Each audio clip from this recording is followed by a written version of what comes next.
1917 to 1921. In the final years of the First World War, the Russian Empire was coming to its end. It had been devastated by revolution and finally transformed into the first communist country in the world. In the years following the revolution, non-Russian nations that lived under the House of Romanov sought to secure their long-lost independence. One of these was Ukraine. From 1917 until 1921, the Ukrainians struggled to build and secure an independent country, fighting against the new regime, against their neighbors in the West, and amongst themselves. When in February 1917, the revolution had overthrown the monarchy in Russia, and the event had echoed throughout the entire empire. In Kyiv, the capital of Ukraine, the Central Rada, or the Central Council, had taken over control of the country, which on June 23, 1917, proclaimed the free Ukrainian National Republic, without severing its connections with the Russian state. The nation began to awake.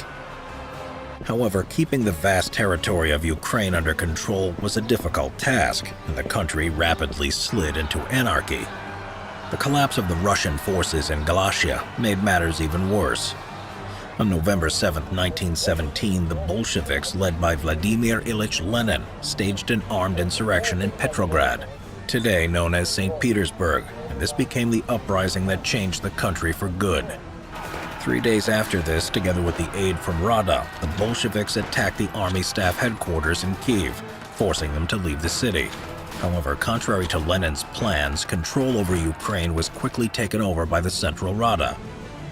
The Bolsheviks were not popular in Ukraine, having no more than 5,000 party members in the country. Most of their supporters were industrial workers, Russians, and Jews from the Donetsk region. These men were antagonistic to the Ukrainian national movement. The Bolsheviks confronted Rada right from the start.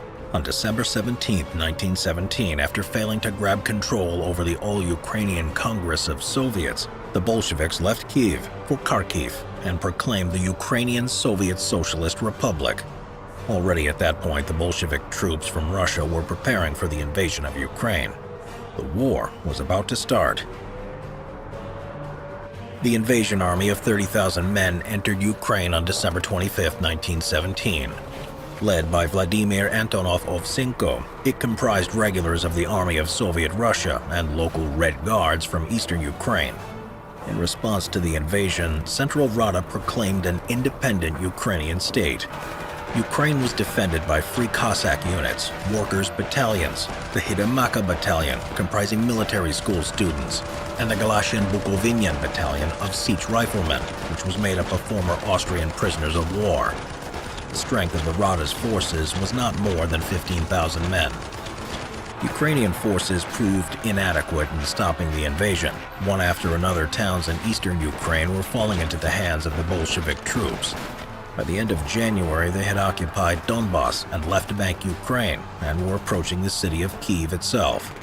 The Central Rada sent a unit of around 500 volunteers to meet the invasion force, the student battalion of Sich Riflemen, and a detachment of the Hidemaka Battalion faced the enemy in the Battle of Kruty on January 29, 1918. Both sides had armored trains at the scene, but on different tracks. The Bolshevik troops quickly disembarked from their train carriages and started running towards the young Ukrainian soldiers, who jumped into a makeshift trench system and opened fire with their rifles and Maxim machine guns. The Bolshevik wave was driven back, but the inexperienced students thought that they were in a full-blown retreat, so they jumped out of their trenches and began to give chase. At this point, the next wave of Bolsheviks charged out from their train, and vicious hand-to-hand fighting ensued. Plus, the artillery fire from both trains added to the carnage. The students were hopelessly outnumbered, and the few that were left alive were taken prisoner. They were shown no mercy, though, as a firing squad was quickly formed up, and about 18 of the young men were executed on the spot. That same day, the Bolsheviks staged an armed rebellion in Kyiv to overthrow the Central Rada. The fighting in the city lasted until February 4th, when government forces defeated the last group of insurgents. The failure of the uprising in Kyiv didn't withhold the advance of the Bolshevik army. The Central Rada was forced to evacuate Kyiv on February 8th. A day later, the Bolshevik troops entered the city and instigated their reign of terror. Facing total defeat, the Central Rada resorted to requesting foreign assistance. On the same day that the Bolsheviks entered Kyiv, on February 9, 1918, the Ukrainian National Republic signed the Brest-Litovsk peace treaty with the Central Powers.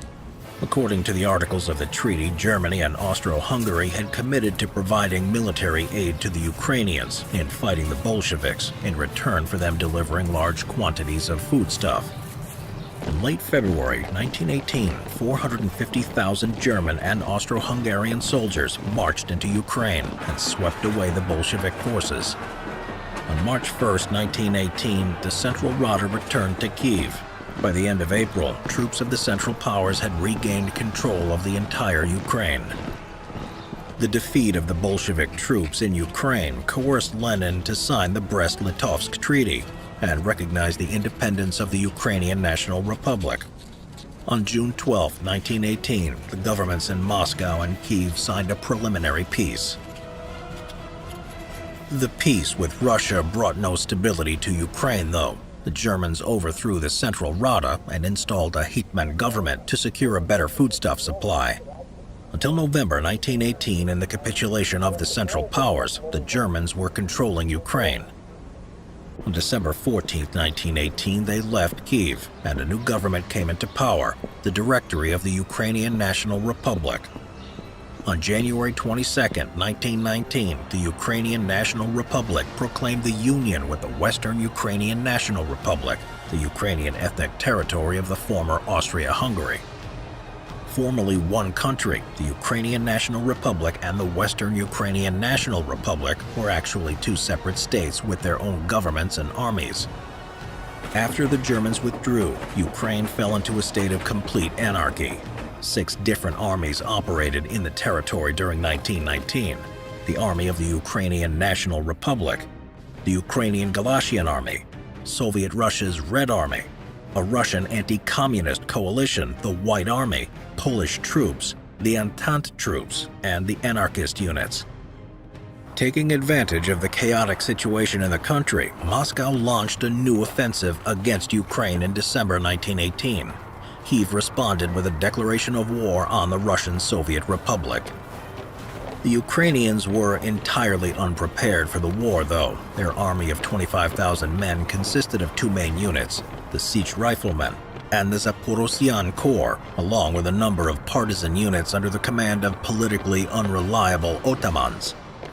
Against them was the Expeditionary Force, composed of Red Army regular units and local irregulars. They too had around 25,000 men under arms, but their strength rose progressively with many partisan units joining their side. Under the command of Vladimir Antonov Ovchinko, the Red Army advanced on 3 fronts to eliminate the enemy and prevent the army of the Ukrainian National Republic forming up with the Galatian Army and the Entente troops that had landed at Odessa while World War I was still in progress. The Red Army was victorious in the first months of the campaign, entering the city of Kyiv on February 5, 1919. After the loss of the capital, the head of the Directory was replaced with Simon Petliura, an experienced and prominent leader of the Ukrainian national movement. Under his leadership, the army of the UNR launched a counteroffensive in March 1919, pushing the Red Army units back almost to Kyiv. During the spring and summer of 1919, the Ukrainians and Russians fought vigorously in eastern Ukraine, while the Galatian Army was fighting the invading Polish army in the west. 2 allied armies, the Army of the UNR and the Galatian Army, joined forces in 1919, forming a combined Ukrainian force of nearly 85,000 regulars and 15,000 partisans. This mighty force was able to deal with the Red Army units and even entered Kyiv on August 31st. In the country's capital, the joint Ukrainian army confronted the Volunteer Army of the Whites, which led to the UNR declaring war on them. The autumn of 1919 was not good for the Ukrainians, though, as the situation was aggravated by an outbreak of typhus, which by October 1919 had decimated both the army of the UNR and the Galatian Army. The 2 allied armies began to split on the question of their relationship with the White Movement. The Galatians signed a separate peace treaty with them on November 6, 1919, leaving the army of the UNR to fight against the Red Army, the Poles, and the White Movement by themselves. In the given circumstances, starting from December 4, 1919, the army of the UNR decided to abandon their regular military operations and switch to irregular warfare instead. During the first winter campaign from December 6, 1919 to May 6, 1920, the Ukrainian irregulars fought the Soviet 14th Army units over the entire territory of Ukraine. The irregulars marched for more than 2,500 kilometers during the campaign and fought in more than 50 battles. On April 22, 1920, the UNR government signed a Warsaw Treaty with the Poles, recognizing their claim to areas of western Ukraine in return for military assistance in the war against Soviet Russia. On April 25th, the Polish army, assisted by soldiers of the UNR army, launched an offensive on Kyiv. The city was liberated on May 7th, but only for a short time. The Red Army counteroffensive pushed the Poles and Ukrainians all the way back to Warsaw. In the ensuing months, the destiny of Ukraine depended on the outcome of the Polish-Soviet War. Finally, exhausted by the costs of war, the two sides signed the Peace of Riga Treaty on March 18, 1921. A border between the two countries was established, with western Ukraine going to Poland. The eastern part of the country became the Ukrainian Socialist Soviet Republic. The remnants of the UNR army continued to fight the Soviets. Their plan to launch an all-out attack against Soviet troops in Ukraine were interrupted by the Red Army offensive on November 10th. After 11 days of bitter fighting, the Ukrainians were pushed back into Polish-controlled Galicia. Over there, soldiers of the UNR army were disarmed and put into internment camps. The second winter campaign in November 1921 was the last attempt for the Ukrainians to continue their fight against the Soviets. 3 groups of volunteers from the interned soldiers were organized to enter Ukraine to inflict irregular warfare against the Soviets. They were poorly armed and equipped, but eager to fight, and morale was high. Their effort was futile, though. In the Battle of Malimanka, the Soviets crushed the last of the Ukrainian forces when the Bolshevik cavalry intercepted them, and 443 Ukrainian soldiers were captured, of which 359 of them were executed. The Second Winter Campaign was the last military operation conducted by the Ukrainian National Republic in their war against the Soviets that had lasted for more than 4 years. The Soviets ultimately won the war and formed the Ukrainian Soviet Socialist Republic. On December 28, 1922, the Republic became one of the founding members of the Union of Soviet Socialist Republics.